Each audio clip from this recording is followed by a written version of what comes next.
Mesdames, Mesdemoiselles, Messieurs, très heureux de vous retrouver dans le cadre de cette émission Profondeur. C'est toujours une joie pour moi et pour mes invités de venir dans vos salons pour vous parler des sujets qui sont nombreux que nous abordons. Mais nous revenons encore sur l'université et après. C'est important l'enseignement. Les étudiants ont parlé, ils se sont plaints, certains de la qualité de leurs enseignants, d'autres de leurs propres défauts qui consistaient à ne pas investir beaucoup d'efforts dans leur enseignement, d'autres encore dans la compétitivité qu'ils rencontraient et qui était rude sur le chemin du travail. Nous en avons parlé en long et en large. Aujourd'hui, nous allons peut-être essayer de clôturer, mais si nous ne clôturons pas, nous continuerons. Je vous présente mes invités. D'abord, Mobimba Ashimba, que vous voyez devant vous, vous le connaissez, il est écrivain, mais également formateur. Je vous dirai à l'occasion ce qu'il entend par formateur. La deuxième personne que je voudrais vous présenter, c'est M. Bonigaba Modeste. Il est écrivain, enseignant aussi. À un certain moment, il a fait plusieurs choses. Et enfin, le professeur Kassongo Numbi, il est professeur, mais également écrivain à son actif, 2 livres que nous vous présenterons à l'occasion. Monsieur le professeur, bonsoir et bonjour. Bonsoir et bonjour aussi. J'allais dire, vous êtes l'accusé ce soir, mais je n'irai pas jusque-là. Vous êtes mon invité. Les étudiants se sont plaints. Alors, Modeste Bonigaba, d'abord je m'adresse à vous pour que vous nous résumiez, mais alors très succinctement, ce que nous avons déjà dit au sujet de cette série d'émissions, en 2 minutes. Eh bien, s'il faut résumer en 2 minutes ce que nous avons dit sur ces sujets, je dirais que on a constaté, les jeunes comme les moins jeunes, que notre système d'enseignement en général, l'université en particulier, allait mal. On a essayé de comprendre pourquoi. Et là, on a énuméré un certain nombre de causes, parmi lesquelles, au niveau de l'enseignement supérieur en tout cas, on a estimé que la descente aux enfers a commencé au début des années 70, déjà. Lorsque le maréchal, à l'époque il était encore seulement général, a dit qu'il fallait désormais non plus accorder des bourses à ceux qui avaient la meilleure cote, mais en fonction de l'équilibre régional. Il a introduit le fameux critère de quota.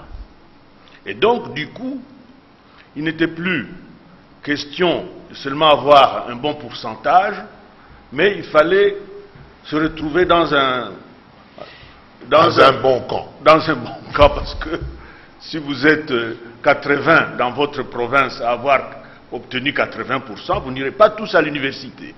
Si le quota prévu pour chaque province est de 50 par exemple, il n'y aura que les 50 qui auront leur place à l'université, les autres devront rester ou aller ailleurs, mais pas à l'université.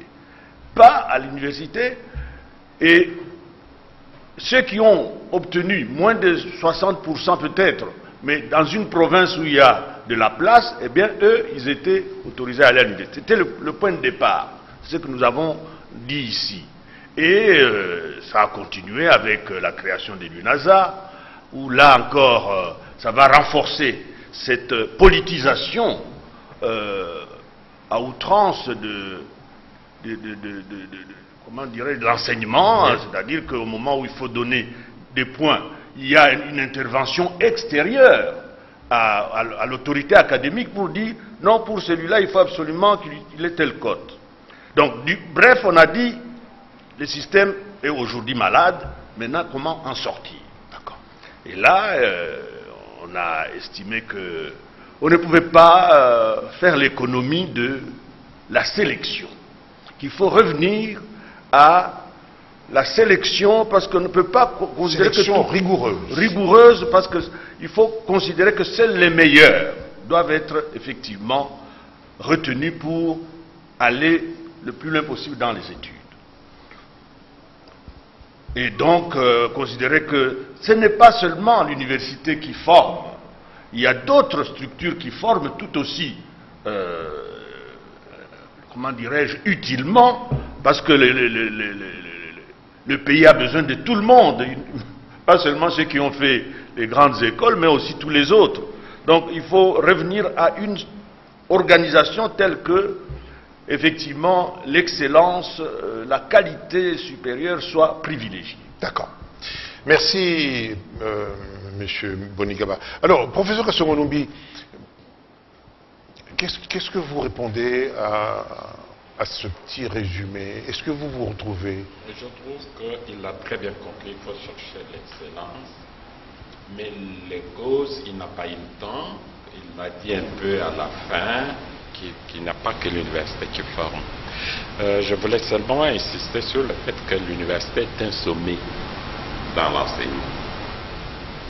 Quand c'est la toiture, mais l'ensemble, c'est un immeuble. L'immeuble ne peut pas tenir solidement si la fondation, les murs ne tiennent pas, mais on renforce la toiture. Vous savez, un professeur reçoit un étudiant qui a fait le secondaire. Il ne va pas enseigner la matière du secondaire. Non, il commence à enseigner la matière de l'université. Si le secondaire n'a pas été bien fait, il y a un problème. Le primaire aussi. Je vous donne un petit exemple. J'enseigne le captage de l'eau, de pétrole, de gaz par deux puits. Comme tout le monde le sait, le puits a une forme cylindrique en puits, normalement. Cela signifie que l'étudiant qui va calculer la quantité d'eau, de pétrole ou de gaz qui entre dans le puits doit connaître comment on calcule la surface latérale d'un cylindre. Or, je trouve que beaucoup d'étudiants, quand je dis voici calculer la surface du cylindre de ce puits qui a une forme cylindrique, je trouve que les étudiants ne savent pas. Or, l'enseignement de la surface latérale d'un cylindre relève du primaire. Bon. C'est vrai que ce système malheureux de quotas qui est déjà... On ne l'applique plus. On l'a appliqué pendant un temps et puis tout le monde a compris. Même déjà sous Mobutu, tout le monde avait compris que c'était pas bon, on l'avait aboli. Il a contribué effectivement à une déchéance. Mais l'enseignement primaire, l'enseignement secondaire, sur lesquels nous devons nous baser, pensez-vous qu'il est bien fait? C'est l'université qui s'est détruite, pendant que l'enseignement primaire et secondaire est bien fait. Ah non. Ah non.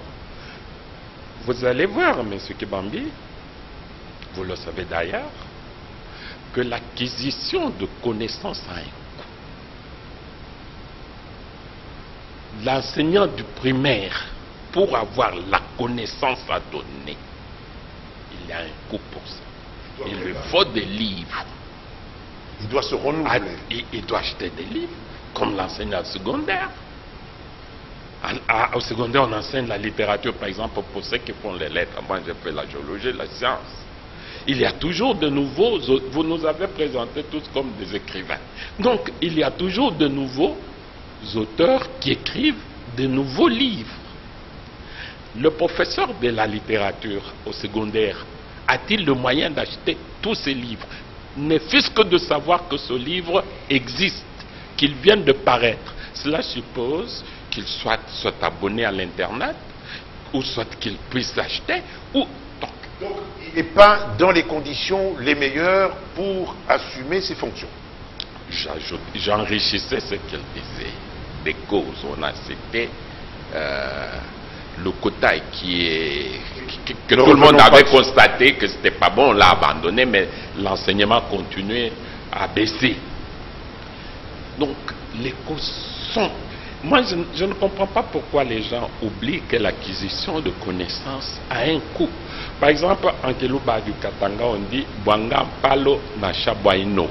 C'est-à-dire, même quand ta propre mère te dit « Cette racine-là peut guérir la maladie de tête de votre enfant ».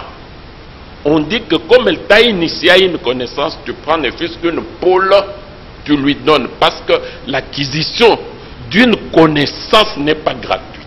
Elle a un prix. On a retenu ça. Monsieur Mobimba Shimba, votre participation à ce début d'émission, en célébrant votre retour.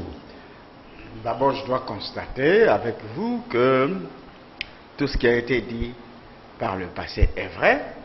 Ce sont des moments difficiles que nous avons connus, le problème des quotas, le problème d'interventionnisme des autorités.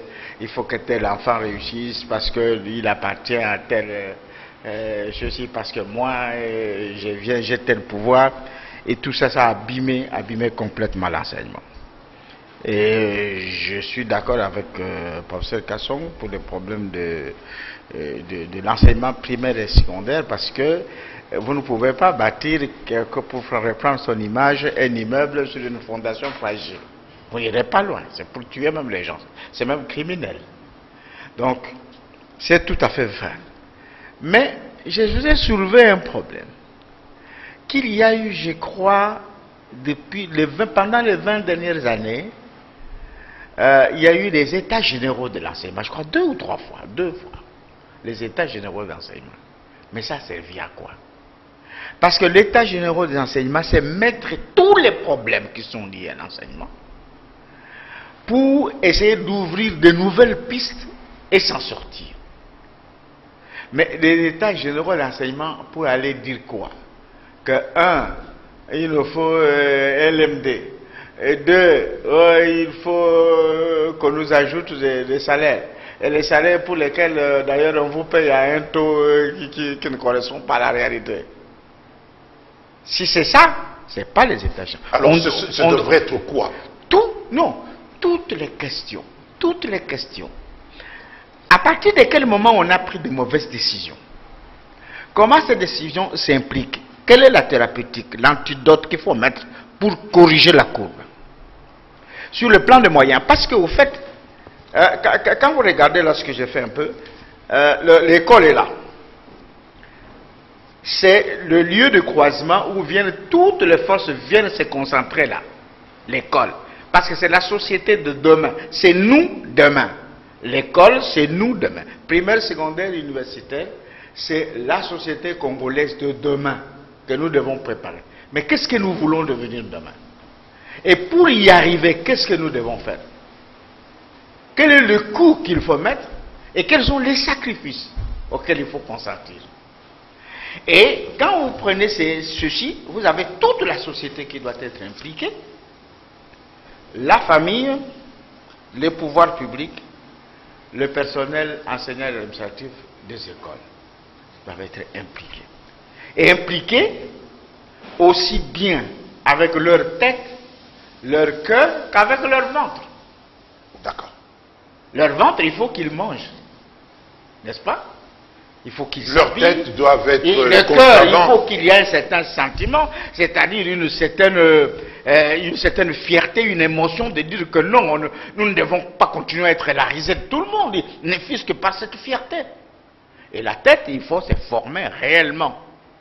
Et moi je dis en passant que ce n'est pas seulement la pyramide de Maslow. Moi j'ai fait une pyramide simple. Tête, cœur et ventre. D'accord. Nous y reviendrons. Professeur Kasongo, pour un enseignant a besoin des moyens d'abord pour se nourrir lui-même d'abord du savoir. Et ce savoir a un prix. Est-ce que c'est seulement cela? Non, ce n'est pas seulement cela. Vous avez choisi un sujet qui conditionne tout de même le développement de notre pays, l'émergence de notre pays. C'est ce sujet que vous avez choisi. Vous avez bien sûr ouvert une parenthèse qu'on peut ne pas terminer aujourd'hui parce que c'est vaste. Je ne veux plus revenir sur le coup. Je veux revenir sur le coup un peu brièvement et aller sur le problème dont a parlé mon collègue Bonigaba de l'excellence, de la recherche de l'excellence. Le coup. Lorsque je sors de la faculté d'agronomie où j'enseigne, je rentre en ville où j'habite, je vois à la faculté d'économie des sciences politiques les étudiants qui étudient par la fenêtre parce qu'il n'y a pas suffisamment de place à l'intérieur. Si vous allez à Lubumbashi, c'est pareil. Si vous allez à ces facultés-là de sciences politiques, vous allez voir que beaucoup d'étudiants se disputent la vue du prof à partir de l'extérieur par la fenêtre. Parce que quand moi je suis entré à Lobanian en 70, c'était une université pour 4000 étudiants. Il y en a 20 000 aujourd'hui au minimum. Sans qu'on ait construit un seul auditoire de plus. Il y a un coût. Au lieu de dire le prof est corrompu et tout, je ne nie pas ça. Il y a un coût. Si les gens pensent que ce coût n'est pas utile, je vous dis, les étudiants qui sont dehors, en train de se disputer, de se pousser sur la fenêtre pour voir, sans compter que ceux qui sont à l'intérieur sont debout et même parce que s'ils s'assoient, ils occupent beaucoup de place. Personne ne paye ce coût. Ce n'est pas le professeur qui va le payer. L'enseignant du primaire, qui ne peut acheter aucun livre, celui du secondaire, pareil. Il y a un coût. Maintenant, en ce qui concerne l'enseignement de l'universitaire, il a surtout un grand coût parce que la science évolue chaque jour dans tous les domaines, y compris les lettres, les sciences qu'on appelle exactes. Pour les avoir, il y a beaucoup de voies. Je prends par exemple 3. Il faut participer à des colloques internationaux, des symposiums. Parce que c'est là que les chercheurs disent « j'ai découvert ça ». Vous pensiez que le cancer s'est soigné comme ça? Non, on a découvert ceci. Vous pensiez que pour jeter un pont sur une rivière, il fallait utiliser le béton de cette façon. Nous avons découvert que si on utilise... Donc, c'est à cet endroit-là que les nouvelles connaissances sont données. Le professeur doit payer le billet pour y aller. Il séjourner, si ça dure 4 jours, payer l'hôtel et rentrer. Qui paye ce coût? Une autre voie d'avoir des connaissances, c'est d'acquérir des publications. Parce que c'est là qu'on publie de nouvelles connaissances. Cela suppose un abonnement à des revues internationaux et payer. Qui paye ce coût? Une autre façon d'avoir la connaissance, par exemple par Internet, il faut avoir un abonnement à grand débit pour charger des images, de tout. Qui paye ce coût? Venir comme ça dire, on a dit que l'enfant de tel passe, c'est vrai, mais ce sont des épiphénomènes. D'accord. Si nous vous suivons, si nous vous suivons, on sera tenté de dire, alors, puisque nous n'avons pas de moyens, arrêtons. Ah non, il y a quelqu'un qui doit payer le coût, hein. On ne peut pas arrêter. Ah bon? Ah, il y a quelqu'un qui doit payer le coût. Moi, je vous dis par exemple, en 2006, je quitte la diplomatie, je rentre à l'université, je commence à travailler, je demande à un collègue, mais quand on veut se soulager, on fait comment? Le collègue me répond, ah mon cher, on se prépare avant d'arriver. Donc avant de quitter la maison, on se prépare. Je comprends tout de suite que l'université est devenue un lieu où tu arrives vite et tu donnes ton cours et tu rentres. Parce que si tu traînes comme on traînait dans les labos, en train de travailler à la bibliothèque, dans les labos, et si tu as un besoin, tu t'étais certes préparé avant de venir, parce qu'il n'y avait pas de toilette. Mais, à tout honneur, et à tout seigneur, tout honneur, c'est pourquoi je vous dis qu'il y a un coup, le professeur Machako est devenu ministre de l'enseignement et on a lancé la réflexion des universités. Maintenant, nous n'avons plus besoin de nous préparer avant de partir. Donc il y a un coût que quelqu'un doit payer. Et ce quelqu'un, c'est qui? C'est bien entendu l'État. Dans les à moins qu'on en trouve un autre. Oui, parce qu'il y a des enseignements maintenant, l'État, je vais détruire une idée qui est chez le prof et que je n'approuve pas. Hein? Je ne veux pas dire beaucoup de choses là-dessus. Dans tous les pays du monde où j'ai voyagé, les chercheurs ne sont pas payés pour faire la recherche par l'État comme on le pense aujourd'hui chez nous. Non. Qu'est-ce que l'État a fait? Il leur donne un salaire suffisant, mais ça n'a jamais suffi pour la recherche. L'État leur facilite l'expertise dans le pays. Dès qu'il y a un problème d'expertise, on confie ça de préférence aux professeurs. À ce moment-là, l'État gagne. Parce qu'il ne paye pas un expert étranger qui coûterait très cher, même peut-être en devise, il paye un prof. Le prof, en faisant cette expertise, qui aujourd'hui est donnée presque à 99% aux bureaux, soi-disant internationaux, qui envahissent des anciens étudiants, qui ont le même niveau que nos étudiants. Nous, le prof, nous apprenons seulement qu'on a étudié. Tout le projet qui se passe ici, INGA 3, INGA 4, ça a été confié à quelle faculté? Tout ce projet, Bukangalonzo, je suis à la faculté d'agronomie, tous ces projets qui se passent dans ce pays, là, alors que les pays développés ont compris, on ne peut pas payer le prof. C'est payant. Lui nous donne sa connaissance, nous allons lui payer moins qu'un expert étranger, et entre-temps, le prof gagne de l'argent. Il faut que le professeur enlève l'idée de dire l'État doit nous donner mensuellement autant d'argent pour la recherche. Aucun État au monde ne le fait. Professeur. Mais ce que nous devons faire, c'est que l'État doit s'obliger à nous donner des expertises. D'accord. Mais professeur, tel que vous décrivez les conditions pour acquérir ces connaissances, conditions que nous n'avons pas, alors comment voulez-vous que nous nous retrouvions? Donc le professeur n'a pas suffisamment de moyens pour acquérir ces connaissances. Alors au bout du compte, on fait quoi? Je vous dis que si on fait une expertise, je ne veux pas citer des exemples parce que j'en ai, mais vous le savez, toutes les études que l'on fait, d'abord, tous nos chefs de l'État s'en plaignent. Mobutu s'était plaint que ces bureaux étrangers passent une étude, donnent naissance à une autre. Le président de la République actuelle, dans un discours au Parlement, au Congrès, il a condamné la même chose, que le bureau étranger vienne, demande de l'argent, et puis ça aboutit à une autre étude. Donc, même nos États n'en profitent pas. Alors, moi je me dis, pourquoi on ne confie pas ça à l'expertise? Là, il aura l'argent. D'accord. J'ai fait une expertise, on me paye, je me dis, je vais voyager alors, parce que grâce à cette connaissance-là, on va me donner une autre expertise. L'État va y gagner et moi je vais y gagner. Voilà. Alors, cher ami, à ce niveau de notre discussion, qu'est-ce que vous avez envie de dire? J'ai envie de dire que notre ami Cyril a montré que, en fait, nous sommes aujourd'hui, il est trop tard de croire que lorsqu'il y a un problème, il faut convoquer les États généraux. Parce que on a convoqué beaucoup d'États généraux, hein. Les États généraux de l'enseignement, les États généraux de la culture, les États généraux de l'armée, ainsi de suite. Aujourd'hui, le mal est tellement profond que, à mon avis, les seuls États généraux qui vaillent, c'est les États généraux de la gouvernance globale.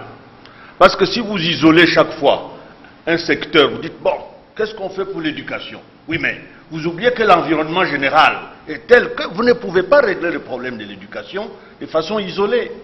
La même chose pour l'agriculture, pour la culture, pour tous les secteurs de la vie nationale sont dans un état tel que finalement c'est le problème de la gouvernance qui se pose. Oui, moi je voudrais discuter un peu avec vous. Quand vous regardez, puisque le professeur a parlé de l'enseignement primaire et secondaire, quand vous regardez les programmes de nos amis français, là aussi on se plaint qu'il y a des enfants qui arrivent jusqu'au bac, enfin pas jusqu'au bac, qui terminent les primaires sans savoir lire ni écrire. Le problème, là, devient compliqué. Eux, ils ont les moyens, mais ils arrivent quand même à cette solution. Comment nous en sortir? Là, c'est marginal. Voilà. Chez eux, c'est marginal. C'est ça la réponse. Chez nous, c'est général. C'est ça la réponse.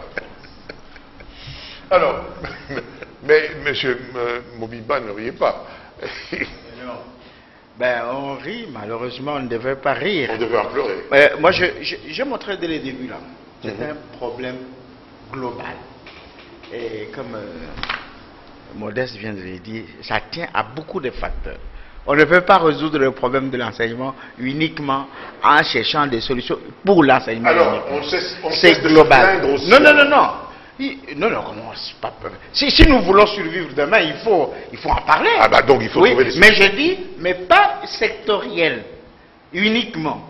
Il faut d'abord, l'ensemble, le problème est profond et il est global et général. Il tient à tous les domaines.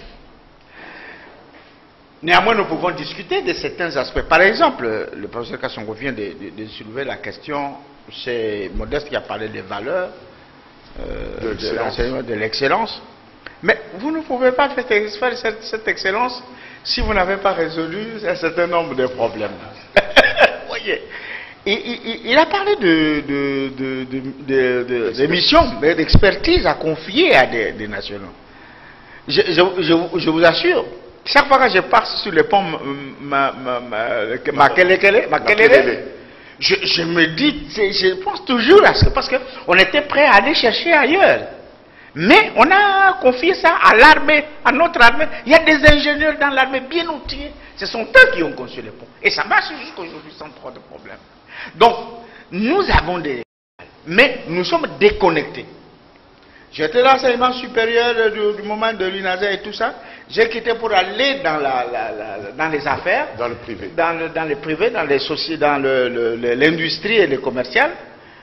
Et je n'ai pas vu une bonne connexion entre l'enseignement et les mondes de l'affaires. Le terrain. Oui, et le terrain. Parce que, bon, on reçoit quelques pour aider un peu, les stagiaires, ils viennent pour faire quoi, on ne sait pas exactement. Alors que la société devait s'arrimer. Et même au niveau par exemple, de colloques et d'autres échanges, j'avais, je crois, au cours de ces plateaux ici, j'avais donné l'exemple de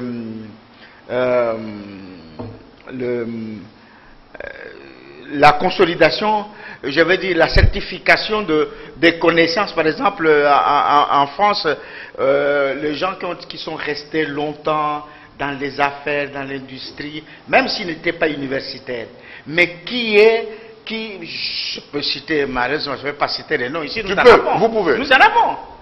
Mais des gens qui ont fait autorité dans les domaines. Tu prends par exemple Mbuta Gendouelo, tu prends Ledia, tu prends d'autres, ils sont nombreux. Mais tu prends par exemple celui qui a fait le café, là, je ne sais pas. Oui. Il est déjà mort. Pousse Café. Oui. Mais vous l'appelez devant les étudiants. Mais comment vous êtes arrivé à ceci? On fait un colloque on organise un symposium sur tel problème. Appelez des gens qui sont dans les domaines de tous les jours, qu'ils viennent exposer leurs connaissances. Et ça, notre université, parfois, elle se coupe d'elle-même de ces expertises locales que nous avons. Et d'ailleurs, même que nous avons une fois, je l'avais dit, j'ai vu des gens qui ont réagi, des intellectuels. J'ai dit, mais il y a des intellectuels qui sont même analphabètes. Parce que quand vous allez dans nos villages, les gens qui sont capables de résoudre des problèmes des terres, des problèmes de coexistence entre les tribus, qui ont cette sagesse naturelle, ce sont des intellectuels, mais traditionnels. Ce sont des gens capables de... En un mot, je viens de dire qu'aujourd'hui, les problèmes du livre, il y a des livres qui sont écrits ici, mais beaucoup de... Combien de Congolais qui les lisent? Écrits par des Congolais. Oui. Même ce qui est à la portée de tout le monde, on ne le lit pas. Le problème, ce n'est pas seulement, je sais qu'il y a un problème d'argent, mais le problème du lire. Lire est un problème déjà. Culturel. Bon. Un problème culturel. Et aujourd'hui aussi, dès qu'on a une discussion, on pense qu'il y a des gens qui sont, qu'on sélectionne ceux qui sont par préjugés. On dit non, c'est tel, mais on laisse tout dépend de la société, de ceux qui ont des idées à donner. Et c'est ça qui n'est pas, c'est pas inclusif. Et c'est ça qui fait que, et nous continuons par le parallélisme, ceux-ci, nous, on est ici, nous. D'accord. En fait, l'université semble se couper du reste de la société. C'est comme ça, une sorte d'îlot. Alors que, dans le temps, on a vu un peu à Lubumbashi, la GECAMIN allait, au sortir des universités, attendait des étudiants et d'ailleurs assistait même au fonctionnement de certaines facultés pour ensuite les embaucher. Professeur, nous allons bientôt conclure. Ouais. Alors, ben vous sembliez comme ça rejeter certaines vérités qui sont quand même qui existent dans notre société. Vous dites corruption, oui, mais alors vous balayez ça comme par le revers d'une main. Malheureusement, on n'a pas tout le temps. Je voulais seulement que les choses qui paraissent, dont on parle trop, il faut aller bien. Moi, je vous dis, et ça c'est vrai, je ne vois pas un professeur non corrompu qui a un cours en temps avec des étudiants qui sont très bien, qui veulent savoir, mais qui étudient par la fenêtre. On peut minimiser ce problème, hein. Vous pouvez aussi le balayer du revers de la main. Ok. Bon, ça va. Non, c'est ça la profondeur. Parce que nous sommes dans une mission profondeur. Je peux bien préparer mon cours, je peux me trouver devant des étudiants qui veulent bien le suivre. Mais si la moitié le suit dehors par la fenêtre en se bousculant, ça ne va pas. Et ceux qui sont dans la salle où l'air n'est pas conditionné, ils transpirent, ils ils prennent. Non, ça, c'est la profondeur. D'accord. Bien sûr, il y a autre chose. Oui. Professeur, on a parlé de l'excellence. Oui. On va terminer. Je risque de ne pas en parler. Oui. Non. Je voudrais vous dire, l'enseignement tel qu'il se donne, dans les conditions dans lesquelles cet enseignement se donne, mais il conduit à quoi? Moi, quand j'arrive, parce que la faculté de pétrole et gaz qui a été créée n'a aucun local. Quand j'arrive chaque jour, ou bien je téléphone avant, le CP commence à chercher dans toutes les facultés, dans toutes, où est la salle vide. Il arrive, il trouve une salle vide, il y a des étudiants qui disent c'est notre salle, ils se cotisent. Ils donnent qui 200 francs, tout ça, ils arrivent à un montant pour louer cette salle-là pour 2 heures, par exemple. J'arrive, j'attends dans mon bureau, et ça m'arrive très souvent de rentrer parce qu'ils n'ont trouvé aucune salle libre. Parce que l'université était construite pour 4000 étudiants, il y en a 20 000. Donc, plusieurs fois, j'arrive, mais l'année académique touche à sa fin. Moi, je n'ai pas enseigné, faute de locaux. Tout ça, il ne faut pas les balayer de la main, je vous en prie. Hein. On peut le prendre comme des problèmes légers.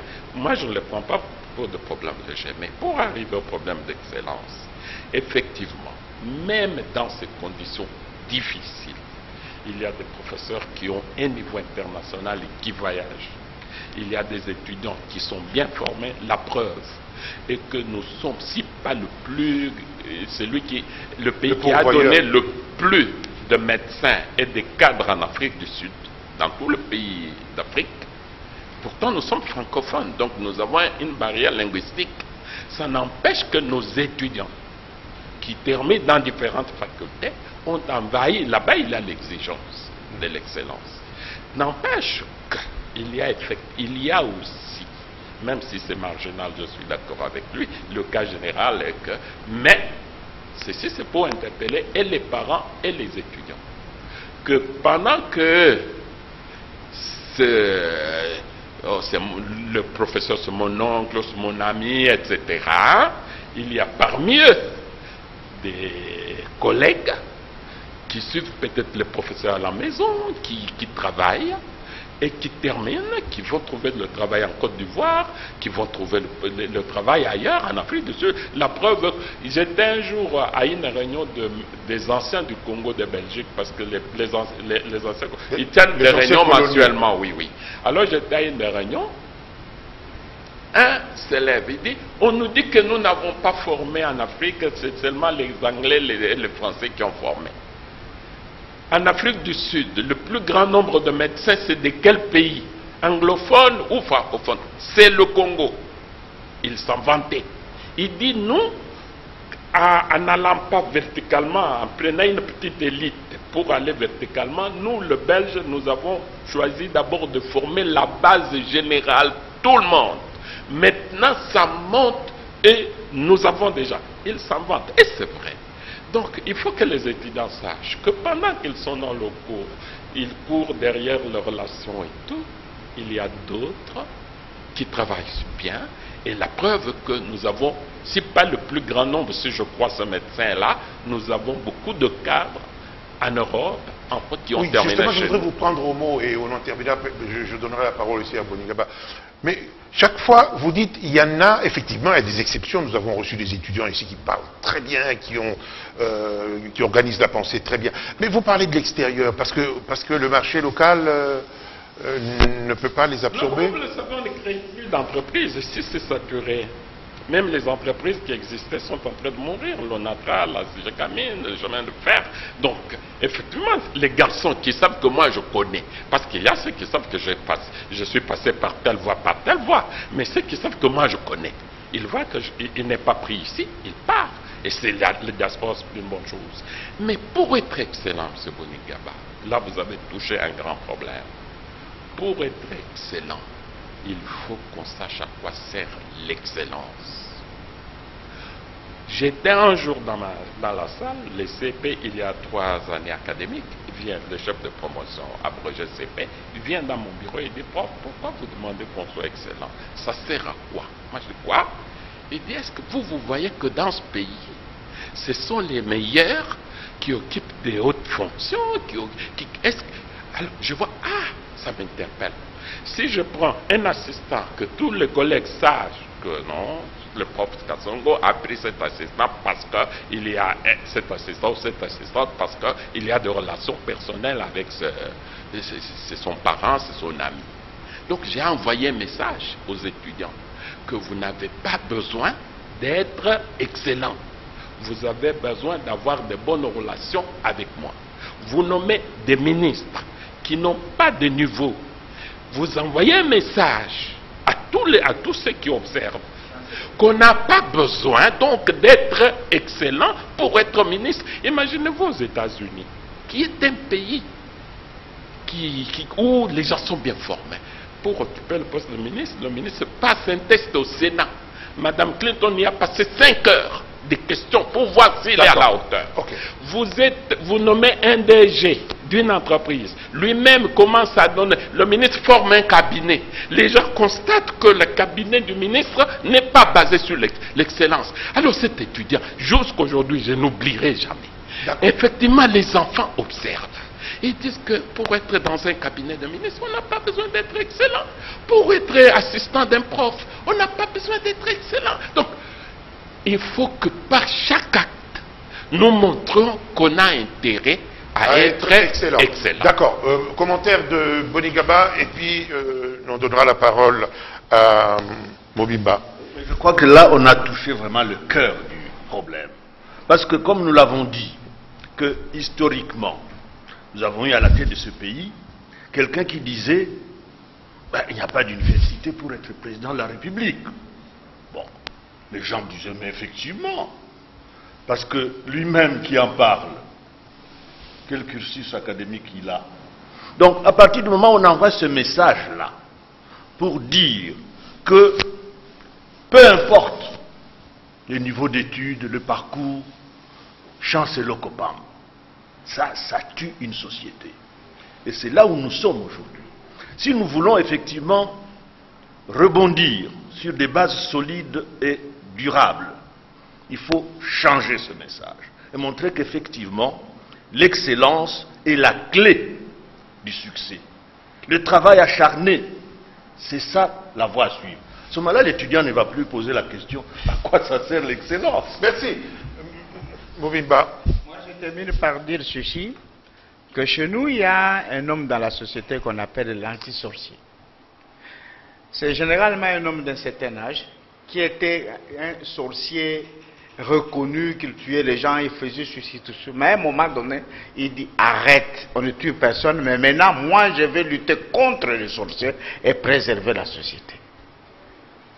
Et c'est un peu l'image quand j'ai entendu que l'Amérique, c'était des conquistadors qui sont partis derrière l'or, derrière le... À un moment, il dit non, on a fait trop de désordre, arrêtons-nous, organisons-nous. Donc nous avons besoin d'un anti-sorcier ici au Congo. Ça va être Kibambi, ou bien Modeste, ou bien professeur Kassongo. Ou bien... Non, moi je suis incapable de faire ça. Quelqu'un qui doit dire arrêtons. Il faut qu'un jour, il faut que nous sortions de cet état-là. Ça a trop duré. Ça a trop duré. Il faut arrêter pour dire qu'est-ce que nous devons faire, et au niveau de la famille, et au niveau de la ville, et au niveau de l'éducation, et au niveau de la gouvernance. Il faut arrêter, mettre un trait et recommencer. Là où nous devons recommencer, même si nous devons faire des échecs, on dit chez nous ici que c'est lui qui apprend à marcher doit nécessairement tomber. Et un bébé qui marche, qui n'est jamais tombé, il n'existe pas. Donc on fera des erreurs, mais pourvu que l'on sache que l'on a de redémarrer quelque chose. Sinon on tourne en rond et nous sommes dedans. D'accord. Alors, mesdames, mesdemoiselles, messieurs, comme vous l'avez constaté, cette émission ne peut pas se terminer comme ça. Il faut encore une fois y revenir. Mais moi, je pense, très modestement, qu'il faudrait que cette prise de conscience soit collective, que les parents sachent qu'il est de leur devoir d'encourager les étudiants, que les étudiants sachent que malgré le fait que nos enseignements soient au rabais, il y a quand même des jeunes gens qui se distinguent, qu'ils soient parmi ceux-là qui se distinguent, et que la société puisse regarder de ce côté-là les jeunes gens brillants, qu'on puisse les caser, ici même, puisque on peut trouver de la place pour les meilleurs, et cette émulation fera que la société ira de l'avant. Merci, et nous nous retrouvons la semaine prochaine pour continuer, parce que l'impression, vous l'avez également, qu'on ne peut pas terminer comme ça. Nous souhaitons que ce débat que nous avons engagé puisse se poursuivre chez vous, quand vous serez à la buvette à côté, au restaurant, au travail le lendemain, que ça puisse bouillonner dans nos têtes, parce que l'enseignement, c'est l'avenir du pays. Bonsoir et bonjour, à la semaine prochaine.